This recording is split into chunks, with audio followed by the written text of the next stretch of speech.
குமாரன் பரிசுத்தாவியானவராகிய திரியேக தேவனுக்கு மகிமை உண்டாவதாக. இந்த நாளிலும் கூட நாம் இறையியல் வகுப்புக்காக வந்திருக்கிறோம். கடந்த 2 வகுப்புகளிலே நாம் இறையியலை குறித்த சில அறிமுக காரியங்களை பார்க்க ஆரம்பித்தோம். முதலாவது வகுப்பிலே இறையியல் தவிர்க்க முடியாத ஒரு வார்த்தை என்று சொல்லி நாம் பார்த்தோம். இறையியல் நம்முடைய ஒவ்வொருடைய வாழ்க்கையிலே எவ்வளவு பின்னி பிணைந்திருக்கிறது, அதி முக்கியத்துவமாக இருக்கிறது என்று சொல்லி நாம் பார்த்தோம். கடந்த வகுப்பிலே நாம் இறையியல் என்றால் என்ன, இறையியல் ஏன் என்று சொல்லி பார்த்தோம்.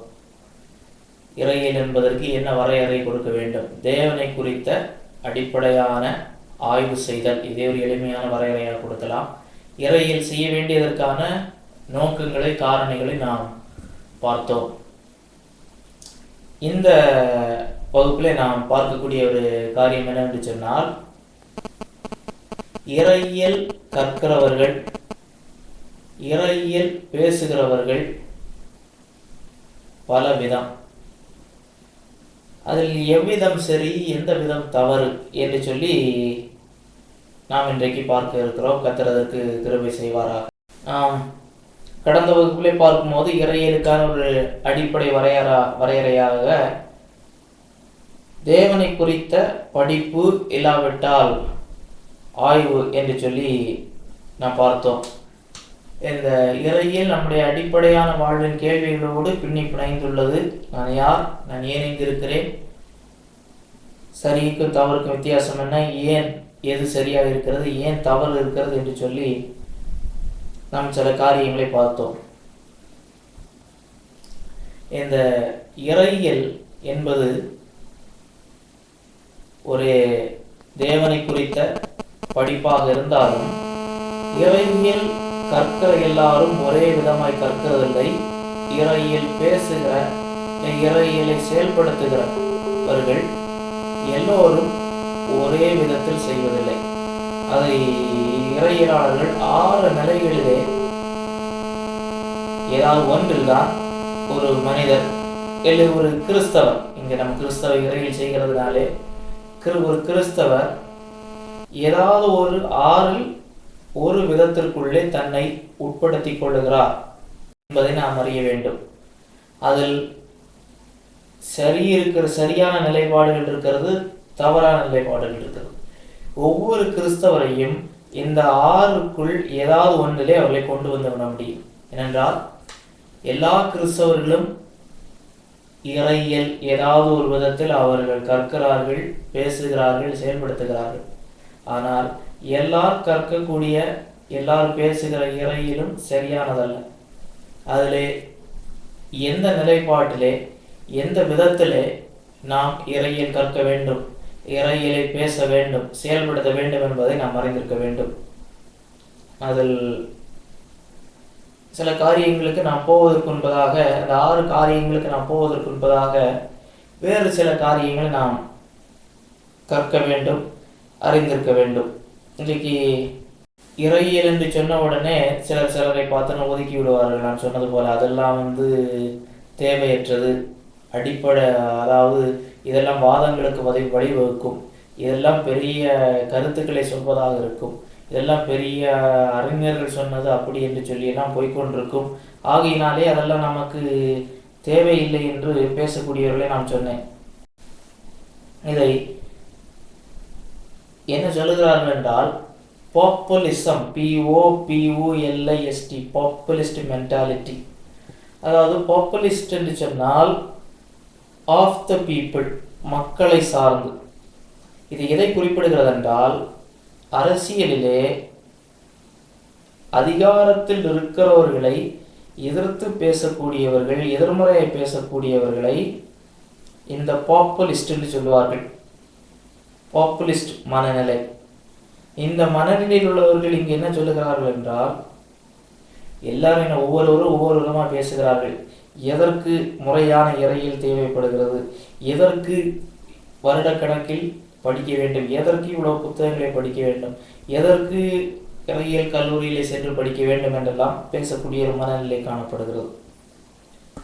இந்த இறையியல் கற்கக்கூடியவற்றிலே இருக்கக்கூடிய வித்தியாசங்கள், புரிதலில் இருக்கிற வித்தியாசங்களை நாம் நுட்பமாக அறிந்து கொள்ள வேண்டுமானால் ரிஃப்ளெக்டிவ் கிறிஸ்டியானிட்டி, இந்த வெவ்வேறு விதமான இறையியல் புரிதல்களை ஏன் மக்கள் கொண்டிருக்கிறார்கள், ஏன் எல்லாரும் ஒரே விதமாக சிந்திக்கிறதில்லை, எந்த ஒரு கருத்தை எடுத்தாலும் எல்லா மக்களிடத்திலும் ஒரே விதமான கன்க்ளூஷன் இயல்பாக வந்து விடுகிறதில்லை, ஒரு முடிவு வந்து விடுகிறதில்லை. இயேசு கிறிஸ்துவை குறித்து பேசுகிறதா இருக்கட்டும், ஜெபத்தை குறித்தாக இருக்கட்டும், எல்லாருடைய நிலைப்பாடுகளும் எல்லாருடைய புரிதல்களும் ஒரே விதத்தில் இல்லை. இதை ஏன் என்று புரிந்து கொள்ள வேண்டும் என்றால் ஒரு சரியான பிரதிபலிப்பு உண்டாகியிருக்க வேண்டும். அதாவது பிரதிபலிப்பு என்று சொல்லும்போது நம்முடைய சிந்தனைகளை முறையாக ஒருங்கிணைத்து முரண்பாடு வராதபடிக்கு நாம் சரியான விதத்தில், நாம் நம்பக்கூடியவர்களை சரியான விதத்தில் கொண்டு செல்லுகிறோம் என்பதுதான் பிரதிபலிப்பு. வெறுமனே இப்படிதான் இருக்கு, இது இப்படிதான், இது இப்படிதான் இருக்கணும், அதனால நான் இப்படி இருக்கிறேன், எனக்கு இப்படி தோன்றுகிறது, எனக்கு இப்படி புரிஞ்சிருக்கிறது, நான் இப்படி நினைக்கிறேன், அப்படி அல்ல.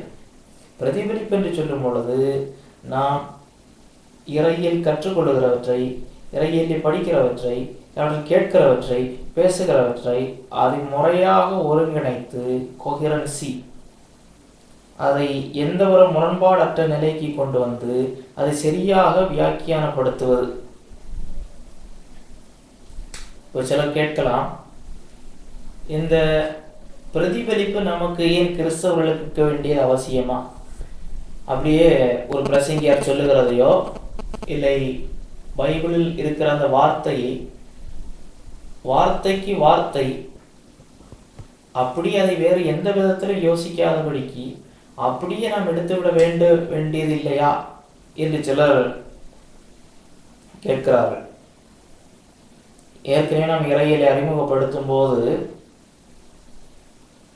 புரிதலோடு கூடிய ஒரு விசுவாசம் என்று சொல்லி சொன்னேன். சரியான புரிதல் அடிப்படையிலே இருக்கக்கூடிய ஒரு விசுவாசம் இது நமக்கு இருக்க வேண்டும். சரியான ஒரு புரிதல் இல்லாதபடிக்கு அது விசுவாசம் இருக்க வேண்டும். அந்த விசுவாசத்தோடு அங்கே என்ன நம்புகிறேன், ஏன் நம்புகிறேன் என்கிறதற்கான சரியான புரிதல். கிரேக்க பண்டைய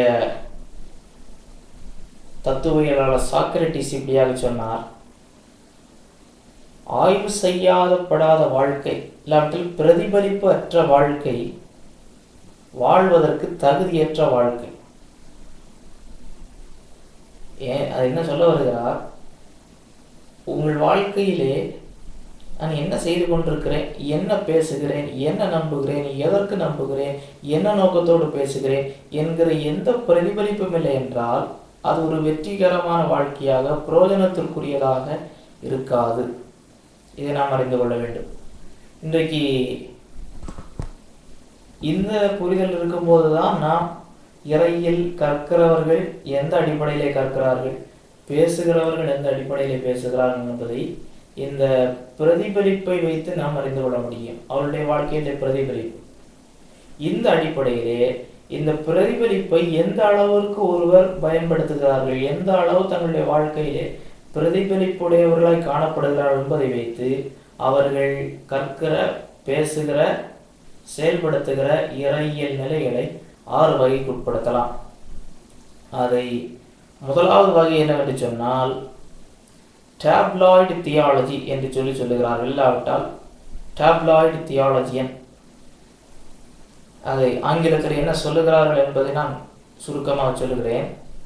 One who constructs his or her theology based on naive hearsay information that has no basis, in fact very little if any evidence to be believed. Many times people are tabloid theologians because of the theology's appearance of originality. As well it can be cutting edge in many people's mind. அதாவது tabloid என்று சொல்லும் பொழுது ஒரு அந்த பத்திரிகையிலே ஒரு சிறிய ஒரு பகுதி பத்திரிகை என்று சொல்லுவார்கள். அந்த இப்பேற்பட்ட அந்த சிறு பத்திரிகைகளுடைய சிறப்பம்சம் என்னவென்றால், ஏதாவது ஒரு செய்தியை பெரிய விளம்பரப்படுத்தி, பூதாகரப்படுத்தி, பெரியதாக காண்பித்து அப்படி ஒரு பரவ செய்கிற ஒரு எண்ணம். உள்ளே ஒரு பெரிய விஷயம் இருக்காது, சமாச்சாரம் இருக்காது, பெரிய உண்மை இருக்காது பல நேரங்களிலே. ஆனால் ஒன்றை எப்படி ஒரு பூதாகரமாக்கி சொல்லக்கூடியது. இதுதான் டேப்லாய்டு தியாலஜி என்று சொல்லுகிறார்கள். இந்த நிலையிலே இறையியலை பார்க்கிறவர்களும் பேசுகிறவர்களும் அவர்கள் பைபிளிலிருந்து ஒரு காரியத்தை சொல்லுகிறார்கள் என்றால் அதற்கு எந்த விதமான ஒரு பின்னூட்டமோ எந்த விதமான ஒரு பிரதிபலிப்போ இருக்காது. அவர்களுக்கு தோன்றினது திடீரென்று ஒரு வசனத்தை படிக்கிறார்கள். அந்த வசனத்தை படிக்கும்போது அவர்களுக்கு ஒன்று தோன்றுகிறது. அது தோன்றினபடினாலே அவ்வளவுதான், அதுதான் சரி என்று சொல்லுகிறவர்கள் இருக்கிறார்கள். சில ஒரு நபர் இப்படியாக இயேசு கிறிஸ்துவனுடைய 3வது வருகை, 4வது வருகை என்று 7வது வருகை என்றெல்லாம் பேசுகிற சிலரை நான் அறிந்திருக்கிறேன். இப்போ அவர்களிடத்தில் கேட்கும்போது அவர்கள் சொல்லக்கூடிய காரியங்களை பார்த்தால் எந்த விதத்திலும் அது பைபிளிலே அப்படி 3வது வருகை 4வது வருகை என்று இல்லை. ஆனால் சில இடங்களை அவர்கள் படிக்கும் போது அவர்களே இயேசு கிறிஸ்துவுடைய 3வது வருகை, 4வது வருகை, 5வது வருகை என்று சொல்லக்கூடிய எந்த விதமான பைபிள் அஸ்திபாரமின்றி இருக்கக்கூடியது. இன்றைக்கு சில பிரசங்கிகள் பேசக்கூடியதை பார்த்தால் அது பைபிள்லே இருக்காது. பைபிளிலே இல்லாத ஒரு காரியத்தை எந்த விதத்திலுமே ஒரு தகவலாக இல்லாத காரியத்தை கூட எடுத்து அதை பேசி அதை ஒரு நம்பிக்கையாக்கி அதை பேசுகிறவர்கள் இருக்கிறார்கள். பிரசங்கி புத்தகத்தில் ஒரு வசனம் வரும். பிரசங்கியின் புத்தகம் 9வது அதிகாரம் 8வது வசனம். உன் வஸ்திரங்கள் எப்பொழுதும் வெள்ளையாயும் உன் தலைக்கு எண்ணெய் குறையதாயும் இருப்பதாக. இதை வைத்துக்கொண்டு சிலர் இதுதான் வெண் வஸ்திரம் ஆகியினால் எப்போதும் வெள்ளை வஸ்திரம் தான் உடுத்தி இருக்க வேண்டும் என்று பேசுகிறார்கள். இந்த வசன பகுதி ஏதாவது ஒரு விதத்தில் புதிய ஏற்பாட்டிலே உள்ள ஒரு விசுவாசி இல்லை ஒரு மூப்பர் வெண் வஸ்திரம் தான் உடுத்த வேண்டும் என்று போதிக்கிறது நிலைநாட்ட முடியுமா? வெளிப்படுத்தின விசேஷத்திலே அவர்களுக்கு வெண் வஸ்திரம் கொடுக்கப்பட்டிருக்கிறது என்பதையும் இந்த வசனத்தையும் ஒப்பிட்டு பேசுகிறார்கள். இதுதான் ஒரு வார்த்தையை படித்துவிட்டு அது எந்த நிலையிலிருந்தோ எந்த ஒரு பாரம்பரிய அடிப்படை அற்றதாக சில காரியங்களுக்கு ஒரு பாரம்பரிய அடிப்படையில் நம்புவார்கள். இது எந்த ஒரு பாரம்பரியம் இருக்காது. ஏதோ ஒரு வசனத்தை படிப்பார்கள். அந்த வசனத்தின்படி அவர்கள் ஒன்றை புரிந்து கொண்டால் அத்தோடு தான். அதற்கு மேல் இது யார் சொன்னா, இது இப்படி வேறு யாராவது இந்த கருத்தை சொல்லுகிறார்களா, இல்லை இப்படி ஒரு இது ஏற்புடையதா, இது ஒத்து போகிறதா, எதுவும் பார்ப்பது. ஒரு வார்த்தை எடுக்கிறாங்க, அந்த வார்த்தைக்கு இப்படிதான் அவர்களே முடிவு பண்ணி விடுகிறார்கள். முடிவு பண்ணிவிட்டு அதை பேசுகிறார்கள், அதை மற்றவர்களுக்கு சொல்லுகிறார்கள், இதுதான் என்று சாதிக்கிறார்கள். இதை டேப்லாய்டு இறையியல் இல்லாவிட்டால் எந்த ஒரு அடிப்படை இல்லாத வெற்று இறையியல் என்று சொல்ல முடியும். இது சிலர் இடத்திலே காணப்படுகிறது. சிலர் சொல்வதை விட பலரிடத்திலே காணப்படுகிறது. இதோடு அதிக தொடர்புடைய ஒரு இறையியல் பார்வைதான் என்னவென்று சொன்னால் ஃபோக் தியாலஜி. அதாவது ஃபோக் தியாலஜி என்று சொல்லும்போது ஒரு பாரம்பரியமாக ஊகிக்கிற யூகத்தின் அடிப்படையிலான ஒரு இறையியல்.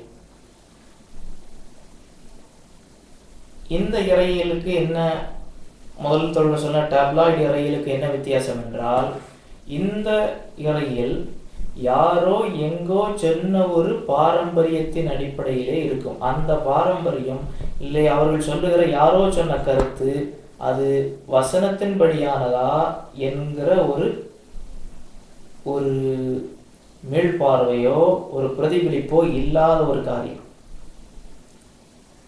என்ன சொல்லுகிறார்கள் என்றால், a kind of theology that rejects critical reflection and enthusiastically embraces simplistic acceptance of informal traditional beliefs composed of legends. ஏதாவது ஒரு தொலைக்காட்சியில் இருக்கிற பிரசங்கியா, இல்லை எங்கேயோ படித்த ஒரு புத்தகம், இல்லையே எங்கேயோ கேட்ட ஒரு பாடல். அவர்கள் தேவனை குறித்த ஒரு இறையியலை கற்கிறோம் என்று சொல்வது எங்கிருந்து? முறையாக பைபிளை ஆய்வு செய்வதன் அடிப்படையில் இருந்தல்ல. தொலைக்காட்சியிலே இருக்கிற பிரசங்கியா இன்றைக்கு இந்த 666 போன்றவைகளை குறித்தெல்லாம் பல தவறான புரிதல்கள், நம்பிக்கைகள் மக்களிடம் இருக்கிறது, கிறிஸ்தவர்களிடம், அநேகரிடம். இப்போ சிலர் இந்த அரசாங்கம் இங்கு இந்த டிஜிட்டல் முறையிலான எண்களை போது சிலர் அதை இல்லை, இதெல்லாம் அந்தி கிறிஸ்துவனுடைய முத்திரைக்கான காரியங்கள் எல்லாம் பேசி வந்தார்கள். இப்படி பேசின நபரே அதை வந்தபோது அவருக்கு வெளிநாடு போக வேண்டிய அவசியம் இல்லாமல் எடுத்து விடுகிறார். ஆனால் இதை நம்பி ஒரு கூட்ட மக்கள் இன்னும் இது எதற்கும் தங்களை உட்படுத்தாதபடிக்கு பயத்துடனே இருக்கிறார்கள். அதை எடுக்காமல் இருப்பது ஒரு பெரிய பெருமையாக, சாதனையாக நினைத்து கொண்டிருக்கிறவர்கள் இருக்கிறார். இதுதான் என்னது? Folk theology. அடிப்படையற்ற யாருடையோ வேறொருவருடைய கருத்தை தவறாக உள்வாங்கிக் கொள்ளுகிறது. இன்றைக்கு அநேக விதமான மூட நம்பிக்கைகள் கிறிஸ்தவத்தின் பேரிலே, குறிப்பாக இந்த சமூக வலைதளங்கள் மூலமாக, தொலைக்காட்சிகள் மூலமாக, இணையதளம் மூலமாக, புத்தகங்கள் மூலமாக விதைக்கப்படுகிறது. குறிப்பாக என்னெல்லாம் வருகிறது என்று சொல்லி பார்க்கும்போது, அநேக புத்தகங்களை பாருங்கள். நாங்கள் பரலோகத்திற்கு போய் வந்தேன், நரகத்திற்கு போய் வந்தேன், பவுல் ரொம்ப குட்டையானவராக இருக்கிறார், 3 பரலோகத்திலே 3 தட்டு இருக்குது, இயேசு 6 அடி இருந்தார், அவருடைய முடி இப்படி இருந்தது, அவருடைய கரத்திலே ரத்தம் அழிந்து கொண்டிருந்தது. இப்படி யாரோ எங்கோ சொன்னது. இல்லை, பிசாசை குறித்து, அசுத்தாவிகளை குறித்து தவறான மூட நம்பிக்கைகள், சாபத்தை குறித்து மூட நம்பிக்கைகள், பரம்பரை சாபத்தை குறித்து மூட நம்பிக்கைகள், எந்த ஒரு நம்பிக்கையாக இருந்தாலும் அநேகருடைய பாருங்க, நீங்க ஏன் இப்படி நம்புறீங்க? இது மரித்து போனா மற்றவருக்கு ஆவி வந்துட்டு சிலர் சொல்லுவாங்க, அந்த ஆவியினுடைய தாக்குதல். மரித்து போனவருடைய ஆவி வந்து இன்னொருவரை தாக்கும் என்று பைபிள் எங்காவது சொல்லுகிறதா என்று கேட்டால், அவர்கள் இல்லை, அவர் அந்த பாஸ்டர் அப்படி சொன்னார், அவர் அப்படியும் பேசுறாங்க, இங்க பிரசங்கிக்கிறாங்க, இத்தனை பேர் பேசுறாங்க, இதிலிருந்து தான் அவர்கள் இறையில் கற்பது. முதல் கேட்டகரி சொன்னது டேப்லா என்று சொல்வது, அவர்களே எந்த ஒரு அடிப்படையின்றி, வசன அடிப்படையின்றி, ஏதோ ஒரு வசனத்தை பார்த்தோன்னு புரிந்து கொள்வது, இல்லை வசனம் இல்லாத ஒன்றை வசனத்தை பார்க்காமலே அவர்களே பார்த்து ஒரு முடிவுக்கு வர்றது. இந்த 2வது கேட்டகரியில எங்கோ யாரோ பிரசங்கிப்பவர்களோ பாடுகிறவர்களோ சொல்லுகிறத கேட்டு அதன் அடிப்படையிலே தேவனை புரிந்து கொள்ளக்கூடிய ஒரு நிலை. தேவனை குறித்தும் எல்லா காரியங்களை குறித்தும் அவர்கள் நம்புகிறது தாங்கள் விரும்புகிற ஒரு நபர், இல்லை ஒரு கூட்டம், அந்த காரியம் அது வசனத்தோடு ஒத்து போகிறதா என்று சொல்லி துளியளவும் அவர்கள் பார்க்கிறதில்லை. இடையில நரகத்தெல்லாம் ட்ரில் போட்டு கண்டுபிடிச்சிட்டாங்க சைபீரியாவில் என்றெல்லாம் சொல்லி பேசப்பட்டது. நீங்கள் அதை கேள்விப்பட்டீங்களா? நரகத்துக்கு ஹோல் போட்டு அநேகர் சொன்னாங்க. இல்லை, நரகத்தை துளை போட்டு கண்டுபிடிச்சாங்க, அங்கே உள்ளிருந்து கூக்குரலெல்லாம் கேட்கறது என்று. எந்த அடிப்படையிலே நீங்கள் நம்புகிறீர்கள் என்றால், இல்லை அங்கே இப்போ சொன்னாங்க, நாங்கள் கேட்டோம், அதெல்லாம் போட்டு காணிச்சாங்க. அப்போ அதை தாண்டி நரகத்திற்குள்ளே இப்போ கூக்குரல் கேட்குமா? இப்போ அக்கினி கடலுக்குள்ளே யாருமே இல்லைன்னு பைபிள் சொல்லுது. அக்கினி கடல் இனிதானே வரப்போகிறது, பாதாளம் தானே இப்போ இருக்குது. இல்லை அங்கே ட்ரில் போட்டு எடுக்க முடியுமா என்றால், நாங்கள் கேட்டோம், கேட்க நல்லா இருந்தது. இப்போ ஒவ்வொரு தடவையும் ட்ரெண்ட் ஆகிறது. ஏதாவது ஒரு கருத்தோ ஒரு போதகரோ ஏதாவது ஒரு கருத்தை சொல்லி பிரபலம் ஆயிட்டாலும் அதை அப்படியே விடுவாங்க. இன்றைக்கு அநேகருடைய இறையியல் கற்றுக்கொள்கிறது எங்கிருந்து? வசனத்திலிருந்தல்ல. எந்த ஒரு காரியம் இருக்காது. பைபிள் சொல்லுதா? பைபிள்ல இருக்குதா? பைபிள் இருக்குதான்னா வெறுமனே பைபிள வார்த்தை போட்டிருக்குதான் அல்ல, அந்த கருத்து பைபிள் ஆதரிக்கிறதா என்று பார்ப்பதே இல்லை, அதை பற்றி கவலைப்படுவதில்லை. இப்படிப்பட்டவர்கள் தான் இந்த முதல் 2 நிலையில் உள்ளதான் மிக ஆபத்தானது. எனக்கு அப்படி தோணுது, நான் இப்படி நினைக்கிறேன். ஒரு நினைக்கிறேன் என்பது முதலாவது வரும், அதோடு நிற்கக்கூடாது. எல்லாரும் ஆளாளுக்கு ஒவ்வொன்றும் நினைச்சிட்டு போயிருந்தா பைபிளே வேண்டாங்க, நீ ஒன்று நினை நான் ஒன்று நினை, ஆளாளுக்கு ஒன்று நினைச்சிட்டு போகலாம். அதனாலே இந்த 2 விதமான நிலைப்பாடுகள் ஆபத்தானது. மூன்றாவது ஒரு நிலையிலே இறையிலை கற்கிறவர்கள் இருக்கிறார்கள். அது என்னவென்றால் லே தியாலஜி, ஒரு அடிப்படையான ஒரு சாதாரண நிலையிலே இறையியல் கற்கிறவர்கள். அதாவது இவர்களை எப்படின்ட்டு பார்க்கும்போது ஒரு மூட நம்பிக்கைக்கு இடமாக நாம் நம்பக்கூடாது. எந்த காரியமே மூடத்தனமாக இருக்கக்கூடாது. நான் நம்புகிறதை ஏன் நம்புகிறேன் என்று தெரிந்திருக்க வேண்டும். ஒரு அடிப்படையில் தெரிஞ்சிருக்கணும். இயேசு கிறிஸ்து தேவன்னா ஏன் தேவன், எந்த அடிப்படையிலே அவர் தேவன் என்று அறிந்திருக்க வேண்டும்.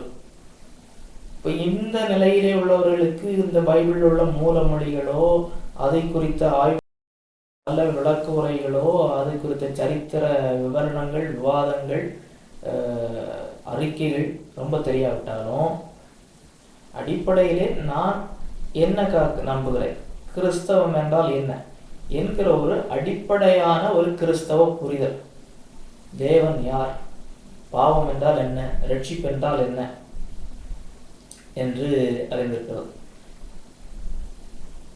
இதற்கு ஒரு உதாரணத்தையும் ஒரு இறையியலாளர் இப்படியாக சொல்லுகிறார். ஒரு சபையிலே பாடல் வேலை நடைபெற்றது. அதற்கடுத்ததாக செய்தி வேலை. செய்தி கொடுக்கிறவர் கர்த்தராகிய இயேசு கிறிஸ்து எப்போது வேண்டுமானாலும் சபை எடுத்துக்கொள்ள வரலாம், அதற்கு நாம் ஆயத்தப்பட வேண்டும் என்கிற நிலையிலே செய்தி கொடுக்கிறார். ஆனால் பாடல்படுகிற பாடல்கள் இயேசு இப்போதொன்று வரமாட்டார், கிறிஸ்தவன் தான் உலகத்தை மாற்றி பல ஆண்டுகள் கழித்து இயேசு வருவார் என்கிற ஒரு நிலைப்பாட்டுக்கு நேராக உள்ள பாடல். அந்த பாடலுக்கும் பிரசங்கத்திற்கும் முரண்படுகிறது. இந்த விசுவாசியை உணர்ந்தவராக பாட்டுக்கும் பிரசங்கத்துக்கும் சம்பந்தமே இல்லையே, எதிர்கெதிராக இருக்குன்னு சொல்லி முடிந்த பிறகு அந்த சபையினுடைய பாஸ்டர் பிரசங்கித்தது, அந்த பாஸ்டர் அல்ல, வெளியில இருந்த ஒரு சிறப்பு பிரசங்கியார், அந்த சிறப்பு பிரசங்கியார் தான் பிரசங்கித்தார். பாஸ்டரிடம் சென்று சொன்னார். இவர் சொல்லுகிறார், இல்லை பாஸ்டர், பாட்டுக்கு நாம் தான் எல்லாவற்றையும் மாற்றுவோம், ஆண்டவருடைய வருகை இப்போதொன்று இருக்காது என்கிற நிலையிலான ஒரு கருத்தை அந்த பாட்டு பிரதிபலிக்கிறது. பிரசங்கிக்கிறவர் எப்போது வேண்டாலும் வரலான்னு சொல்றான்னு சொன்னோன்னே அந்த விசுவாசியை அந்த பாஸ்டர் என்ன செய்கிறார், என்ன தேவனுடைய ஆராதனை நீ எதிர்த்து பேசுகிறாயா, எப்படி நீ அந்த ஆண்டவருடைய சமூகத்தில் நடைபெறுகிற ஆராதனை, அது தேவ ஆவியின் நடத்தல பாடுறாங்க, ஆராதிக்கிறாங்க, நீ அதை குறை காண்கிறாயா என்று அவர் கடிந்து கொண்டாராம். அப்ப அதுக்கு பேர் என்ன, ஃபோக் தியாலஜி. இவர் பார்க்கிறாரு, இது என்ன முரண்படுகிறது. இன்னைக்கு அன்னைக்கு விசுவாசிகளுக்கு அந்த வித்தியாசம் தெரியும். சாத்தானை கட்ட முடியுமா, கட்ட முடியாதா?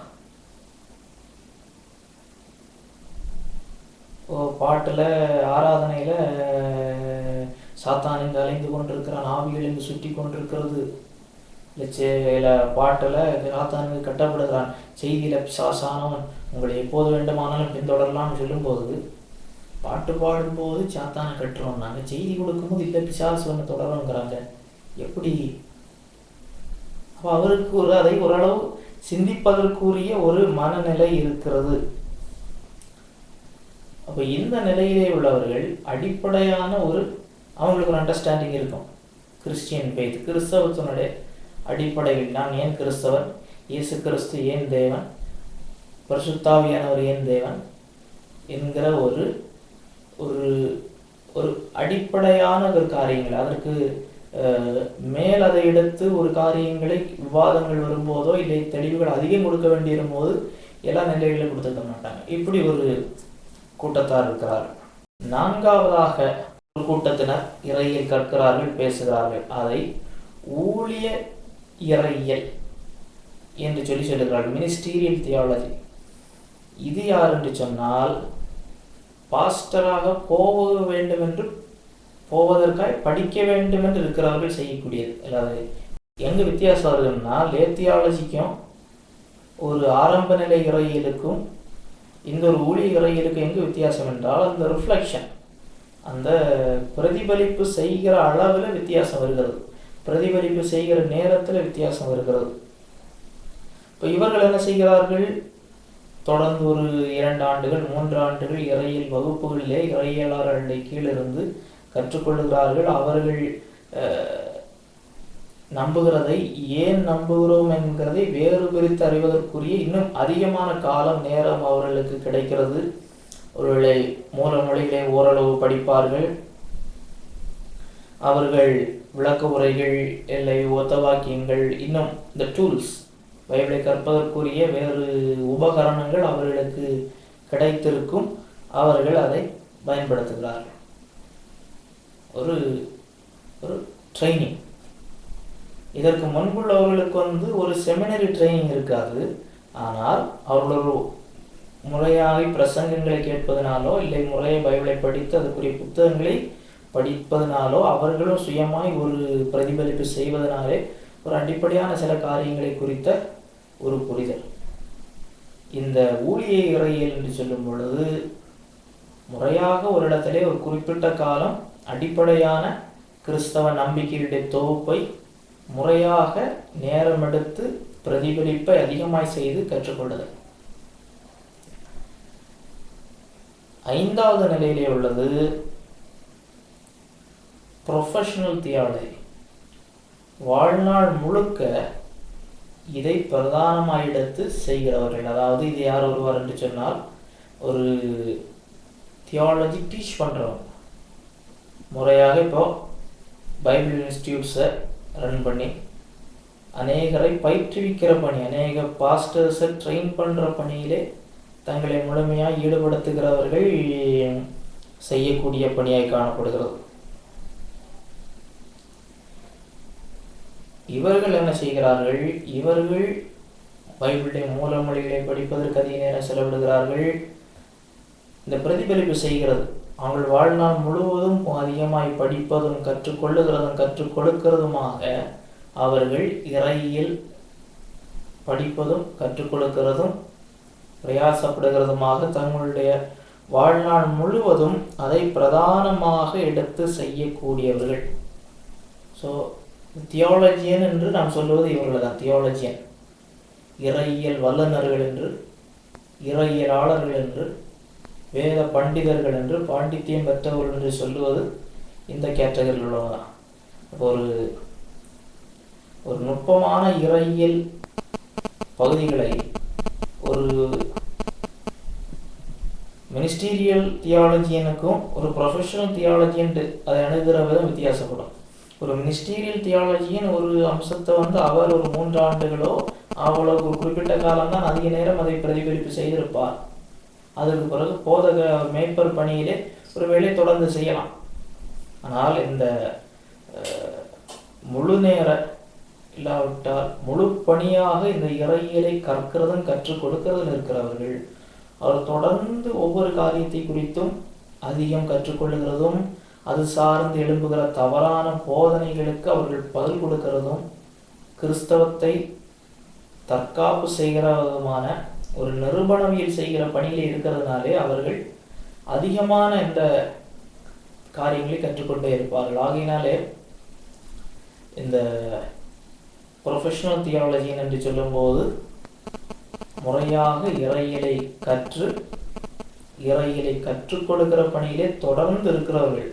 அவருடைய லைஃப் முழுவதுமாக பைபிள் சார்ந்து அவர்கள் இறையியல் பார்வையிலே தத்துவங்களையும் சரி, இல்லை விஞ்ஞான பார்வையில் வருகிறதா இருக்கட்டும், துப்போதனைகள் எதிர்க்கிறதா இருக்கட்டும், அவர்கள் வாழ்நாள் முழுவதும் படித்து கொண்டே இருக்கிறதோ தேர் ரிஃப்ளெக்டிங், பிரதிபலிப்பு செய்து கொண்டே இருத்தல். இதை இறையியல் வல்லுநர்கள் என்று சொல்லுகிறோம். இதை தாண்டி ஒரு பிரிவு இருக்கிறது, அகாடமிக் தியாலஜி, அறிவு சார்ந்த. இந்த அறிவு சார்ந்து போகிறது என்பது என்னவென்று சொல்லும்போது, இவர்களும் இந்த அதிகமான மூலமொழிகளை அதிகமாக படிக்கிறார்கள், விளக்குரைகளை படிக்கிறார்கள். ஆனால் இவர்களுடைய அந்த இறையியல் நிலைப்பாடுகள் எப்படி இருக்கும் என்று சொன்னால், தங்களுடைய அறிவின் அடிப்படையிலே, அதாவது தாங்கள் கற்றுக்கொண்ட அந்த பாண்டித்யம் என்று சொல்லும்போது அதை எந்த நிலையிலே கற்றுக்கொண்டார்கள் என்பது முக்கியம்.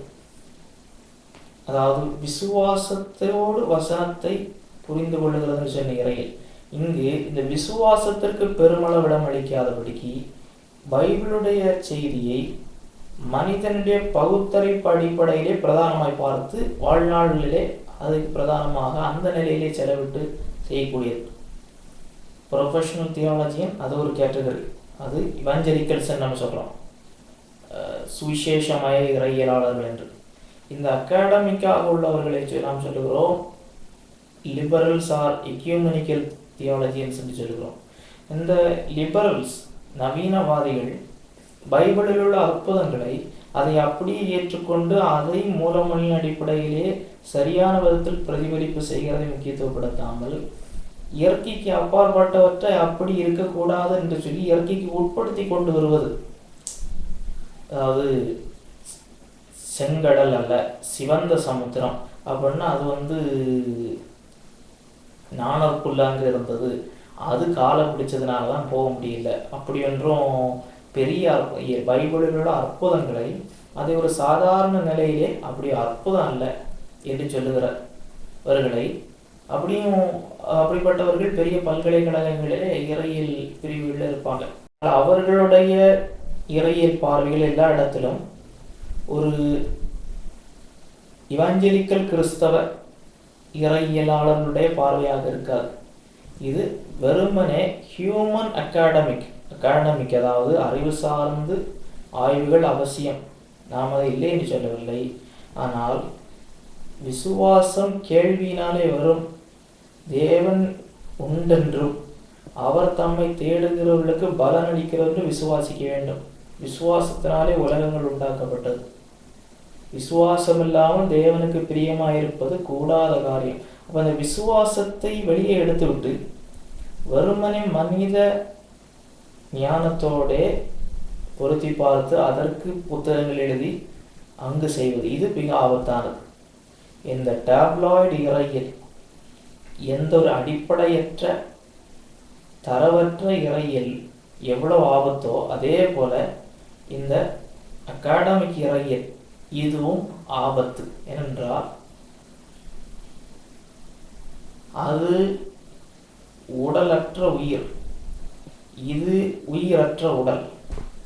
உயிர் வேணும், உடலும் வேணும், அப்போதான் உயிர் இருக்குது. உடலே இல்லை, உடல் குற்றுயிராக கிடக்கு, உடல் ஒன்றும் இல்லை, எல்லாம் சதைந்து விட்டது என்றால் அங்கு உயிர் இருந்து என்ன பிரயோஜனம்?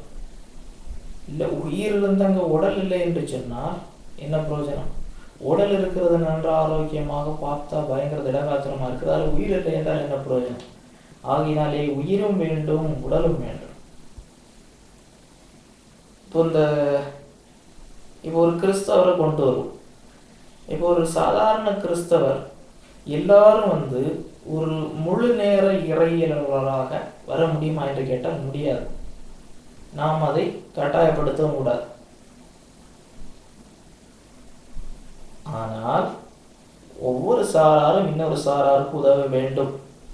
இந்த புதியதாய் கிறிஸ்தவ விசுவாசத்திற்குள் வருகிறவர்கள் ஒருவேளை நான் சொன்ன முதல் 2 நிலைகளிலே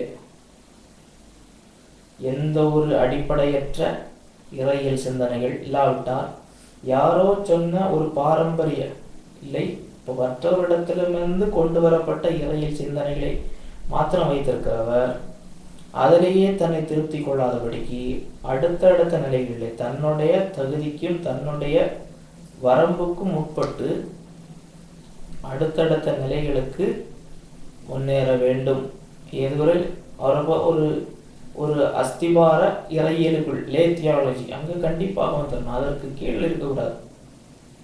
ஒரு கிறிஸ்தவர்னு சொன்னால் அவர் நம்புகிற அடிப்படை எந்த ஒரு காரியமாக இருந்தாலும் ஏன் இதை நான் நம்புகிறேன். இப்போ ஒரு மரண வீட்டிற்கு கொஞ்சம் காலாங்கிறது போயிருந்தேன். அங்கு அந்த மரணம் நிகழ்ந்ததையும் அதற்கு அவர்கள் அந்த மக்கள் கிறிஸ்தவர்கள் பேசிக்கொள்ளுகிற காரணங்களையும் பார்த்தால் அது இந்த வசனத்தில் அப்படி ஒரு காரியமே சொல்லப்படவில்லை. அந்த ஆவி பிடிச்சிட்டு அந்த இடத்துல போனது அங்கே ஏதோ ஒரு பிடிச்சிட்டு ஏவிட்டு நடத்திட்டு இல்லை. இந்த காரியம் பைபிளில் எங்கிருந்து நிரூபிக்க முடியும்? அப்படி ஒரு சிந்தனையே இல்லை. எங்கேயோ யாரோ சொன்னது உள்ள கிடக்கு. இல்லை தங்களுடைய மனம் ஒரு குரங்குன்னு சொல்லுவாங்க. அவளுடைய மனமே நினைத்தபடி ஏதோ உள்ள கிடக்கு. அதை தாண்டி பைபிளில் இதை குறித்து இருக்கிறதா, என்ன இருக்கிறது, இதை குறித்த போதனை என்ன இருக்கிறது என்கிற ஒரு நிலைக்கு வர வேண்டும். அதற்கு அடுத்து ஒரு முழு நேரமாக கிறிஸ்தவ பணிக்கு நான் செல்ல போகிறேன் என்கிற ஒரு நிலைப்பாடு இவர் எடுக்கிறாரா, அவர் என்ன செய்ய வேண்டும்? அந்த ஊழியம் செய்வதற்கான மினிஸ்டீரியல் தியாலஜி அதற்கு தன்னை தயார்படுத்த வேண்டும். அந்த மினிஸ்டீரியல் தியாலஜி ஒரு 3 வருடம் அவர் பிரதிபலிப்பு செய்வது. இந்த பிரதிபலிப்புன்னு சொல்றது சில நினைக்கிறேன், வீட்டில் நானாவே பிரதிபலிப்பு பண்ணிடுவேன். பிரதிபலிப்புன்னு சொல்லுவது நம்முடைய நம்பிக்கைகளை எல்லாம் வரிசைப்படுத்தி முரண்பாடற்றதாக்கி, நான் தேவனை குறித்து நம்புகிறேன், கற்றுக் கொடுக்குறேன், நான் பேசுறதுல எந்த முரண்பாடும் இல்லை. ஏன்னா என்னுடைய பிரசங்களை பாருங்க, தேவன் மாற மாட்டாருன்ற மாதிரி பேசுவாங்க. திடீர்னு பார்த்தா அவர் எப்போ வேணாலும் மாற முடியும், எப்போ வேணாலும் மாறுவார். மாறுவாரா மாற மாட்டாரான்னு கேட்டா, மாறவும் செய்யலாம், மாறாமல் இருக்கலாம். அது எப்படி இருப்பார்னு அவருக்கே தெரியாதுங்கிற பொருள். மாறுவாரா மாட்டாரா ஏதாவது ஒண்ணுதான். அப்போ வசனம் சில இடத்துல மாறின மாதிரி இருக்கே, மாற மாட்டாருன்னு சொல்லி இருக்கே. அப்போ அதுதான் பிரதிபலிப்பு. அந்த பிரதிபலிப்புக்கு கொண்டு வரும்போது அங்கு யாரு உதவி தேவைப்படுகிறது? முழு நேர இறையலாளருடைய உதவி தேவைப்படும், இல்லை ஊழிய இறையியல் செயலுடைய உதவி தேவைப்படும். அப்ப அந்த பிரதிபலிப்பு செய்கிறது அதுக்கு தேவை வரும்போது வெறுமனே யாருடைய உதவியும் எனக்கு தேவையில்லை என்று சொல்லி கர்த்தர் தருவார் என்று ஆண்டோடைய உதவியை நாம் சார்ந்திருக்க வேண்டும். கண்டிப்பாக வேத வாக்கியங்கள் தேவ ஆவியானவர் கொடுத்திருக்கிறார், நாம் அவரை நம்புகிறோம். அதே வேளையிலே ஆண்டவர் அது யார் மூலம் நமக்கு தெளிவை கொண்டு இருக்கிறார்? மனிதர்களை உபயோகிக்கிறார். அநேக சாட்சிகளுக்கு முன்பாக என்னிடத்தில் கேட்டவில்லை மற்றவர்களுக்கு போதிக்கத்தக்க உண்மையுள்ள மனுஷருக்கு ஒப்புவி என்று போல் சொல்றார். என்னிடத்தில் கேட்டவைகளை மற்றவர்களுக்கு போதிக்கத்தக்க உண்மையுள்ள மனுஷர்களுக்கு ஒப்புவி. ஸோ அப்போ பிரதிபலிப்பு செய்கிறது இங்கு நடைபெறுகிறது. இதில் ப்ரொஃபஷனல் தியாலஜியனாக, அதாவது முழுப்பணியாக இந்த பிரதிபலிப்பை செய்கிற, கற்றுக் கொடுக்கிற இறையியல் என்பது அதை கற்பதற்கு ஒரு முடிவில்லை. அவர் வாழ்நாள் முழுவதும் கற்க வேண்டும், கற்றுக்கொண்டே இருக்க வேண்டும், கற்றுக்கொண்டே இருக்கிறார், கற்றுக் கொடுத்து கொண்டே இருக்க வேண்டும். அதிலே குறிப்பாக பரிசுத்தாவினுடைய வரங்கள் அதற்குள்ளே வருகிறது. போதிக்கிற வரம், ஞானத்தை போதிக்க வசனம், அறிவை உணர்த்தும் வசனம், இந்த வரங்கள் எல்லாம் அதற்குள்ளே வருகிறது. இதை தாண்டி முறையான படிப்பு, கற்றுக்கொள்ளுகிற மனம், கற்றுக் கொடுக்கிற மனம், இவைகள் இருக்க வேண்டும். ஆகையினாலே எல்லாராலும் இந்த முழு நேர இறையியலாளராக, அதாவது இறையியல் வல்லுநராக வந்துவிட முடியாது. ஆனால் ஒரு லே தியாலஜியனா இல்லை ஒரு மினிஸ்டீரியல் தியாலஜினாவது ஒரு மனிதர் இருக்க வேண்டும். அப்போ ஒருவருக்கொருவர் உதவ வேண்டும். இப்போ ஒருவர் ஒரு இறையியலாளராக இருப்பதனாலே அங்கு கீழே இருக்கிறவர்களை அற்பமாய் பார்க்கக்கூடாது, ஒன்றும் தெரியாதவங்க என்று அந்த அற்பமாய் பார்க்கறதுல என்ன பிரயோஜனம் இருக்கு? அப்போ அந்த நபர்களை கொஞ்சம் கொஞ்சமாக மேலே கொண்டு வரணும் என்று அவர்களிடத்தில் போய் பேச வேண்டும். இப்படியாக ஒரு உதாரணம் சொன்னாங்க. இப்போ ஒரு நபர் ஒரு சின்ன மெழுகுத்திரி இருக்கு, அதை காட்டில் அவர் வழி தெரியாமல் போயிட்டு இருக்கிறார். உதவி பண்ண வந்தவர் என்ன செய்துட்டாரு, ஊதி அணைச்சிட்டார். அதை இந்த வழி தெரியாதவரை இந்த ஃபோல்க் தியாலஜி செய்கிறவர், அதாவது அடிப்படையற்ற இறையியலை புரிந்திருக்கிறவர், அடிப்படையற்ற இறையியல் நிலையிலே உள்ளவரை இந்த ஊதுகிறவர் நான் எல்லாம் பேச போறேன்னு வாயை திறந்தார், அணைஞ்சு போச்சு. அது யாரு, ப்ரொஃபஷனல் தியாலஜி. அப்படி இல்லாமல் கையில் ஒரு நல்ல டார்ச்சை கொடுத்து பாதையை காட்டி அவரை வெளியே கொண்டு வரும். இன்றைக்கு இந்த இறையியல் அதிகமாக கற்றவர்களிடத்திலும் சில இடங்களிலே ஒரு இருக்கிறது. அவர்கள் பேசுவது கீழே உள்ளவங்களுக்கு புரியாது, சாதாரண நிலையில் உள்ளவர்களுக்கு புரிய மாட்டேங்குது. அகாடமிக்காக உள்ளவர்களை பார்த்தா அவங்க பேசுகிறது எல்லாமே, அவங்க பேசுகிறதே எல்லாம் இது இ தியரி, ஜே தியரி, இ தியரி, எலோகிம், புரிஸ்ட், ஜேஇடிபி, ஏபிசிடின்னு அவங்களே எல்லாம் கான்செப்ட்ஸை உருவாக்கிட்டு பேசிகிட்டு இருப்பாங்க. அது அடிப்படையிலே சாதாரண மக்களுக்கு புரிய வேண்டும் என்று இருக்காது. புதிய புதிய கருத்துக்களை மனித அறிவில் மாத்திரம் கொண்டு வந்து பேசுவார்கள், அது தவிர்க்கப்பட வேண்டும். சில இடங்களில் அந்த காரியங்களை நாமும் படிக்க வேண்டும், சில இடங்களிலே பயன்படுகிறது. ஏனென்றால் மனிதனுடைய பகுத்தறிவும் வேண்டும், அதே வேளையில் விசுவாசம் இல்லாத பகுத்தறிவு அது வீணானது. ஆகையினாலே இந்த 6 நிலைப்பாடுகளில் இந்த இரு ஓரங்களுக்கும் நாம் எச்சரிக்கையாக இருந்து அறிய வேண்டும். ஆகையினால ஒருவருடைய பிரதிபலிப்பு எந்த அளவு இருக்கிறது என்பதை வச்சுதான் நாம் அதை இடப்பட முடியும். இதில் இந்த முதல் 2 நிலையிலே இருப்பது மிக ஆபத்தானது. ஒருவேளை நாம் அறியாமையுள்ள காலங்களில் தேவன் காணாதவர் போல் இருந்தார். இன்றைக்கு கற்றுக்கொண்டதை நாம் மேல்பார்வை செய்ய வேண்டும் என்றால், முதல் டேப்லாய்டு இறையியல் செய்கிறவர், அதாவது எந்த அடிப்படையற்ற, எந்த ஒரு சார்பு, எந்த ஒரு பின்னூட்டம் மற்ற இறையியலை புரிகிறவர் என்ன செய்கிறார், அவர் காதல் கேட்டவற்றை, அதாவது அவர் அவர்கள் சிந்திக்கிற ஏதோ அவருக்கு தோன்றுகிறதை மாத்திரம் வைத்து பேசக்கூடியவர், தவிர்க்கப்பட வேண்டும். 2வது, பாரம்பரியங்கள், செவிவழி செய்திகளை மாத்திரம் அடிப்படையாக வைத்து செய்யக்கூடிய நிலைப்பாடு, அதிலே மிக தீவிரமாக இருக்கிறவர்கள் உண்டு. 3வது உள்ளவர்கள், அவர்கள் பிரசங்கத்திலோ அவர்கள் கற்றறிந்ததிலோ கேட்டவைகளை அவர்கள் பிரதிபலிப்பு செய்ய ஆரம்பித்திருக்கிறார்கள். ஒரு அடிப்படை நம்பிக்கைகள் என்ன, 2ஆம் நிலையுள்ள என்பதை புரிந்து அறிந்திருக்கிறார்கள். எந்த அடிப்படையற்ற பாரம்பரியங்களை கேள்வி கேட்கிற நிலையிலே இருக்கிறார்கள், அவர்களுக்கு ஏதாவது கற்றுக்கொள்ள ஆர்வமாக இருக்கிறார்கள். 4வது நிலையிலே உள்ளவர்கள், இறையியல் கல்லூரிகளிலே படிக்கிறவர்கள், எதிர்கருத்துக்களாக இருக்கிறவர்களை புரிந்து கொண்டு அதற்கு ஒரு நிலையிலே பேசக்கூடியவர்கள், இன்னும் அதிக நேரம் பிரதிபலிப்பெடுக்க முடிகிறவர்கள். 5வது நிலையிலே உள்ளவர்கள், வாழ்நாள் முழுவதும் கர்த்தருடைய வார்த்தையை முறையாக கற்றுக்கொள்வதிலும் கற்றுக் கொடுப்பதற்கும் செலவிடுகிறவர்கள். இதை எதையுமே ஒரு ஆரோக்கிய பார்வையிலே பார்க்கக்கூடியவர்கள். 6வது நிலையிலே உள்ளவர்கள், எதையுமே ஒரு கேள்வி கேட்கும் மனதிலே, குறையுள்ள பார்வையிலே, குறை கண்டுபிடிக்கும் நோக்கத்தோடு, கிரிட்டிக்கல், இது எதையுமே பகுத்தறிவாய் பார்க்கிறோம் என்று சொல்லக்கூடியவர்கள். அவர்கள் பேசுவது சாதாரண நிலையில் உள்ளவர்களுக்கு சென்றடையாது. எதையுமே அவர்கள் மனித பகுத்தறிவோடு மாத்திரம் பார்க்கக்கூடியவர்கள். இது தவிர்க்கப்பட வேண்டும்.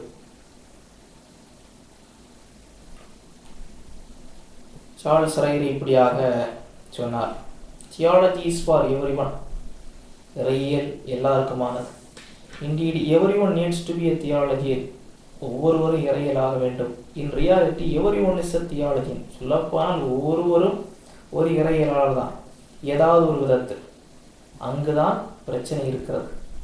சொல்லுகிறார். There is nothing wrong with being an amateur theologian or professional theologian, but there is everything wrong with being an ignorant or sloppy theologian. இறையியல் தெரிந்திருக்கிறது, கற்கிறேன் என்று சொல்வது வெறுமனை மாதட்டி கொள்வதில்ல. இக்னரண்ட், அறியாமை, என்ன எதற்கென்று தெரியாதபடிக்கு நம்முடைய மனதை செலுத்துவர்களாக இருக்கக்கூடாது. இன்றைக்கு குறிப்பாக இந்த பாடல்கள், அநேக இன்றைய பாடல்கள் தேவனை தூஷிக்கிற விதத்திலே பாடல்கள் எழுதப்படுகிறது, பாடப்படுகிறது.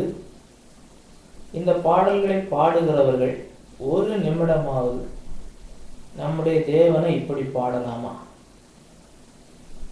என்று நினைத்தே பார்ப்பவர். தேவன் எப்படிப்பட்டவர்?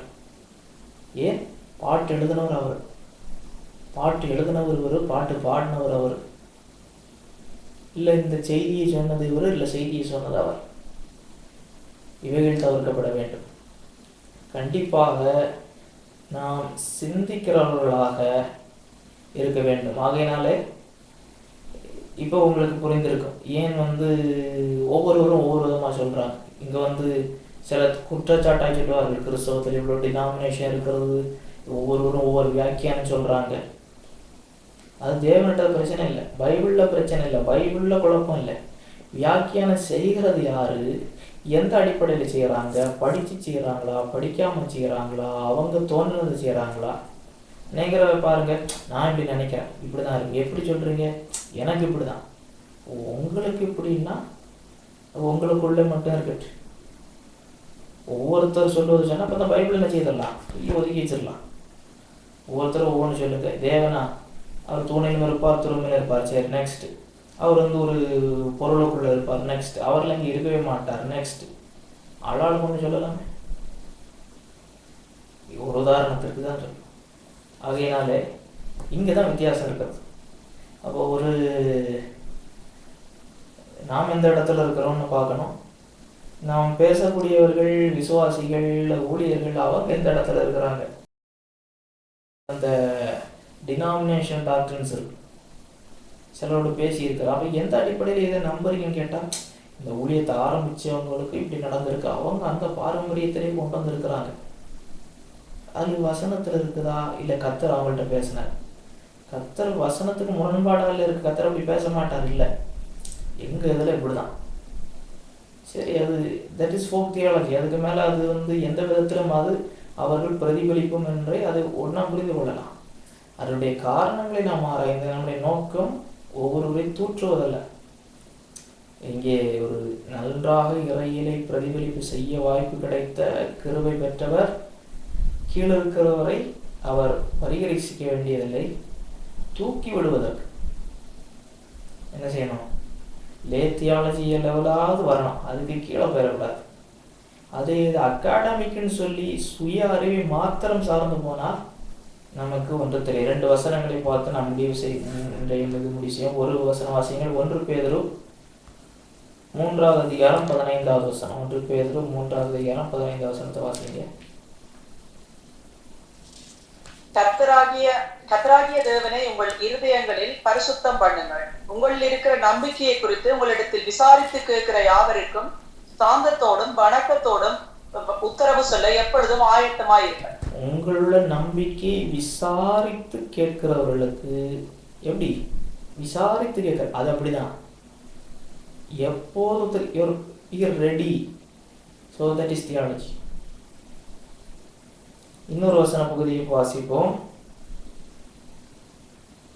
1 கொரிந்தியர் 2வது அதிகாரம் 13-14 வாசியங்கள். 1 கொரிந்தியர் 2வது அதிகாரம் 13-14. அவைகளை நாங்கள் மனுஷ ஞானம் போதிக்கிற வார்த்தையினாலே பேசாமல் பரிசுத்த ஆவி போதிக்கிற வார்த்தைகளாலே பேசி ஆவிக்குரியவைகளை ஆவிக்குரியவர்களோட சம்பந்தப்படுத்தி காண்பிக்கிறோம். ஜென்ம சுபாவமான மனுஷனோ தேவனுடைய ஆவிக்குரியவைகளை ஏற்றுக்கொள்ளான். அவைகள் அவனுக்கு பைத்தியமாக தோன்றும். அவைகள் ஆவிக்கேற்ற பிரகாரமாய் ஆராய்ந்து நிதானிக்கப்படுகிறவைகளானதால் அவைகளை அறியவும் மாட்டான். ஜென்ம சுபாவம் உள்ள மனுஷனோ அந்த இறையில் படிக்கும் போது தேவனுடைய ஆவியானவருடைய ஒத்தாசை பரிசுத்த ஆவியானவருடைய அருளப்படுதலால் பைபிள் கொடுக்கப்பட்டிருக்கிறது என்கிற ஒரு நிச்சயத்தோடு கூட இந்த பைபிளை அணுக வேண்டும். ஒருவர் இந்த அகாடமிக் தியாலஜி என்று சொல்லப்படுகிற ஒருவர் இயேசு கிறிஸ்து 5 அப்பம் 2 மீன் 5000 பேருக்கு கொடுத்ததை எப்படியாக பேசினாராம். அது எப்படி பெருகுச்சு? அதாவது இயேசு கிறிஸ்து பிரசங்கித்ததை கேட்டு ஒரு பையன்ட்டு இருக்கிற அந்த எடுத்துட்டாங்க. அந்த பையன் கொடுத்த உடனே மற்றவங்களும் நிறைய ஒழிச்சு வச்சிருந்தாங்க. அவங்களுக்கெல்லாம் மனசு, பையன் கொடுத்துட்டானே, அப்போ ஆளுக்கு எடுத்து கொடுக்க ஆரம்பிச்சிட்டாங்க. எல்லாரும் எடுத்து கொடுத்துட்டாங்க. எல்லாருக்கும் பார்த்துச்சு. ஆகையினாலே நாம் எல்லாரும் பகிர்ந்து கொடுப்போம். இப்போ அங்கே பகிர்ந்து உண்ணதில் பற்றி பைபிள் அங்கே பேசுதா? இல்லை. இயேசு கிறிஸ்து தான் மேசியா என்பதை காண்பிக்கிறார். அவருடைய அற்புதங்கள், அந்த அற்புதங்களை பேசாம சுய அறிவில் பேசுகிறது ஏன்? ஜென்ம சுபாவம் உள்ள மனுஷனுக்கு பைத்தியமா தோன்று. ஆகையினாலே இப்பேற்பட்ட நிலையும் ஆபத்தானது. அது எந்த விதத்திலும் ஒரு கிறிஸ்தவ வாழ்வுக்கு பிரயோஜனப்படுத்தாது. ஆகையினாலே இந்த 6 வகைகளை நீங்கள் அறிந்திருப்பீர்கள். தொடர்ந்து இன்னும் இறையிலே வேறு பிரிவுகள் இருக்கிறது. இது இறையியல் கற்கிறவர்கள் பேசுகிறவர்களை நாம் வகைப்படுத்தினோம். இறையியலை படிக்கும்போது அது பல பிரிவுகள் இருக்கிறது. அடுத்த வகுப்புகளிலே நாம் தொடர்ந்து படிப்போம். கர்த்தர் நம்மை ஆசீர்வதிப்பார். ஆம். நீங்க பிரதிபலிப்புன்னு சொன்னீங்களே, அதை கொஞ்சம் விளக்க முடியுமா? அதாவது எந்த வகையில தாங்க படிச்சதை சரியான முறையில வெளியில கொண்டு வரையில என்ற அந்த பிரதிபலிப்பா? பிரதிபலிப்புன்னு சொல்லும் போது திருத்துவம்னு நம்ம சொல்றோம். தேவன் ஒரு தேவன் 3 நபர்கள். அப்போ அது எப்படி ஒரு தேவன் சொல்றது? எது பர்சன்னா என்னது, நபர்னா என்னது, தன்மைன்னா என்னது, இதை நீங்கள் சிந்தித்து அதை வரிசைப்படுத்துறீங்க இல்லையா? தேவன் 3 கடவுளா இருக்கார் அப்படி நம்ம சொல்ல முடியாது. அது 3 கடவுள்னா அது மும்மூர்த்தி. அது அப்போ பல தெய்வ கொள்கைக்கு பேர். அப்போ நாம் சொல்லும் போது 3 நபர்கள் என்பது வேறு, 3 கடவுள் என்பது வேறு. ஒரே தேவன் 3 வடிவத்தில் இருக்கிறார் என்பது வேறு. அப்போ இதுதான் எனது பிரதிபலிப்பு. அதை எப்படி சொல்றது? சரியான முறையில ரிஃப்ளெக்ஷன். இதை எதை ஃபர்ஸ்ட் சொல்லணும், எதை வரிசைப்படுத்தணும், இதுக்கு முரண்பாடு இருக்குதா, இது சரியான வேத வசன விதிகளின்படி இது நிலைநிறுத்தப்பட முடியுமா, மக்களுக்கு புரிகிறதா, இதுதான் ரிஃப்ளெக்ஷன். இது இருக்கணும். அந்த ஊழிய இறையியல் படிச்சவைக்கு தான் வரும் இல்லையா அந்த லெவல்ல உள்ளவை. ஊழிய நிலையில் படிக்கன்னு சொல்லும்போது, இப்போ ஒரு செமினரின்னு சொல்லும்போது பலர் அவங்க கருத்துக்களை அவங்களுக்கு அந்த ஃபோக் தியாலஜியில் அவங்க உள்வாங்கிட்டு வந்ததெல்லாம் இங்கே கொட்டுவாங்க. அப்போ அதெல்லாம் ஒரு ப்ரொஃபஷனல் தியாலஜி எனக்கு மேற்பார்வையில் எல்லாம் டிஸ்கஸ் ஆகும். அப்போ அவங்க அந்த வகுப்பறையிலேயே பிரதிபலிப்பு செய்ய படிச்சிருவாங்க, பிரதிபலிப்பு செய்திருவாங்க.